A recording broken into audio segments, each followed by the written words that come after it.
we know that she is, there's some panic going on over Bernie Sanders, and there's some panic going on over millennials. Is that why they're doing a taking stock? Oh, you know, this kind of speculation happens around now all the time.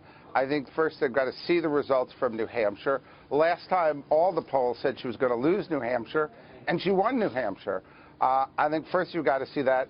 Second, she has a very strong team. I think Podesta's been strong. I think what they have to take stock of is, you know, how they reorient their message, how they, in effect, win against Bernie Sanders. How are they going to do that? How are they going to do that? Well, look, I think that she's got a strong case that she's been a progressive, you know, from day one, whether it's fighting for children's health care, whether it's fighting for women's rights. I think they I think, lost the case that if you want a progressive, she's been one all her life. And yet, at the same time, she's also showed some fiscal responsibility, supported a balanced budget in the past. I think she's going to have to look at a message that can work for both the general and the primary, that obviously if Sanders wins significantly tonight, she's going to have a strong primary challenge while still being the favorite to win the nomination. Yeah, we got John Hilton out here from the Journal and Dagan McDowell. Go ahead. What does Hillary need to do at this point to right herself? It's hard to say that she's doing well in these primaries. What are the one or two things that you would be telling her to do to fix things? Well, look, the best thing is going to be win some states, right? I think that as this happens she here... She barely won Iowa, right?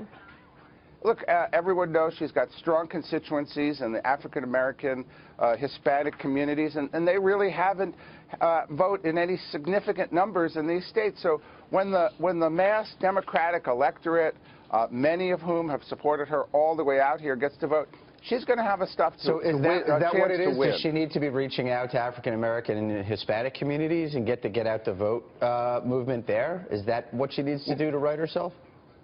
Well, to right herself, I think she's going to, A, I think, strengthen her message, B, show that she really is does have the support of Democrats across the nation, and win some states. Look, that's what she's going to have to do.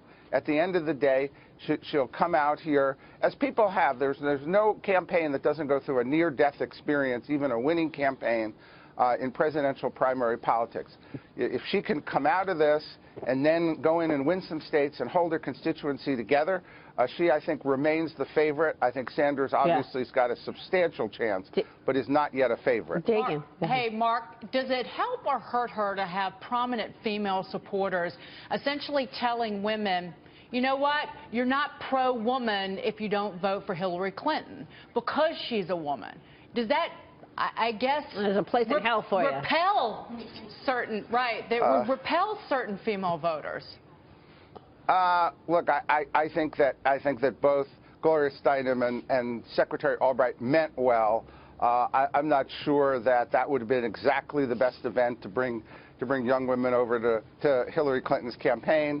I think they both meant well, and obviously I don't think that event came off as good as it could have or should have. Yeah, no way, no way. Let me ask you this: does Michael Bloomberg take votes from Hillary, or does he take votes from the GOP?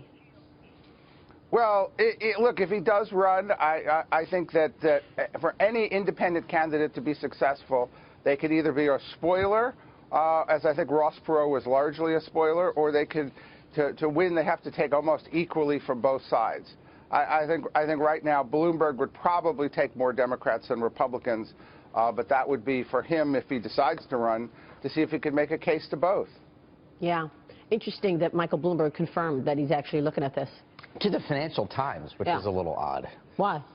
Because it's a British publication. I thought he wanted to buy it. He wanted to buy it. He loves the FT. I thought that there was a rumor out there for why he wanted to buy the FT. From Europe. Yeah. But if he's serious, he talks to an American paper. Hello.